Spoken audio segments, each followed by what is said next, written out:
Hola, avui us explicaré com s'hi juga al joc de taula Ubongo, de David. Aquest és un joc per a 1 a 4 jugadors a partir de 8 anys i amb una duració de 30 minuts. Ubongo és un joc de rapidesa i agilitat visual en el qual hem d'intentar completar la figura que tenim a la plantilla amb una combinació de peces tipus Tetris i abans que s'esgoti el temps d'un rellotge de sorra. Els jugadors que ho aconsegueixin dins del termini de temps han de cridar Ubongo i llavors robaran una gema, la qual els donarà punts, i al cap de 9 rondes farem recompte de punts i qui tingui més punts serà el guanyador. Com ho fem? Preparació del joc. Repartim a cada jugador un conjunt de 12 peces diferents. Posem el marcador de rondes al mig de la taula. Preparem les plantilles de joc, les quals tenen 2 graus de dificultat. Per una banda, hi ha combinacions senzilles que utilitzen només 3 peces, mentre que a l'altre costat hi ha les combinacions una mica més difícils que requereixen 4 peces. Si hem decidit jugar per la banda de la plantilla de 3 peces, doncs aquesta banda quedarà tocant la taula. Deixem a punt el rellotge de sorra i el dau i ja podem començar. Cada jugador pren una plantilla de la pila i la deixa al seu davant. Després la capgira, de manera que quedin visibles les combinacions que s'ha escollit. Llavors, el jugador més jove llança el dau i capgira el rellotge de sorra. Ara veurem el símbol que apareix en el dau, el qual indica quina combinació de peces ha d'utilitzar cada jugador per poder resoldre la seva figura.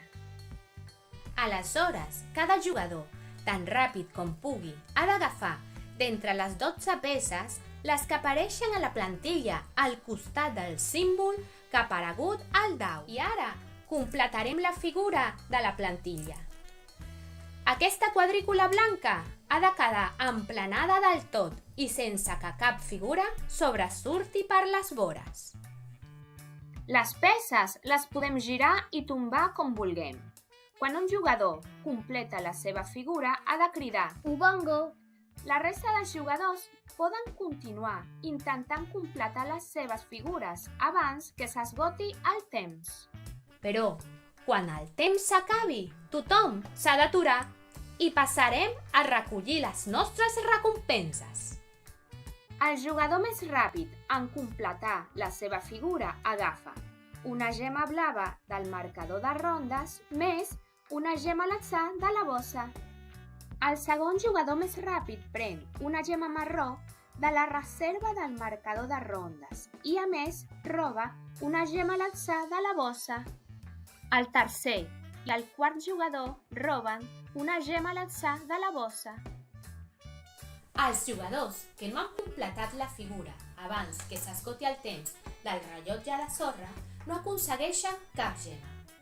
Però pot ser que en una ronda només un jugador o cap hagi completat la seva figura i caldrà retirar gemes del marcador de rondes i ficar-les a la bossa. Les plantilles utilitzades les deixem tot formant una pila. Agafem una nova plantilla i ara el jugador situat a l'esquerra del jugador que va llançar el dau en la ronda anterior serà l'encarregat de fer la nova tirada per determinar la combinació de peces que s'utilitzaran en aquesta nova ronda. I al cap de 9 rondes farem recompte de punts. Sumarem el valor dels punts de les gemes que hem aconseguit.